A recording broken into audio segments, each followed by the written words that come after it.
तुम्ही कितीही डोकी आपटा, डोकी फुटतील, पण माझा मर्द मराठा जो हिम्मतवान आहे तो एक सुद्धा फुटणार नाही। आणि तुमच्याकडे तुम्ही सगळे गद्दार घेतायत, घ्या। उलट काही वेळेला एक गोष्ट बरी असते, जो निसर्गाचा नियम आहे, ऋतू येतात, ऋतू बदलतात, पानं उगवतात, पानं सडतात, आणि सडलेली पानं ही झडलीच पाहिजेत। ती जोपर्यंत झडत नाहीत तोपर्यंत नवीन अंकुर फुटत नाहीत। आज सगळे सडलेली पानं मी माझ्या शिवसेना या वृक्षाने टाकून दिलेली आहेत। ती तुमच्या कचरा गोळा करणाऱ्या गाडीवाल्यांनी गोळा करून तुमच्या गळ्यात घातलेली आहेत। भारतीय जनता पक्ष हा कचरा गोळा करणारा पक्ष झालेला आहे, कचरा गोळा करणारा पक्ष, कचरा जमाव पक्ष।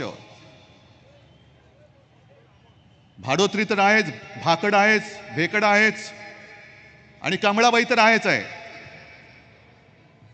पण ही पहिली निवडणूक अशी आहे की या वेळेला नरेंद्र मोदींना त्यांच्या प्रचाराची दिशा सापडत नाहीये।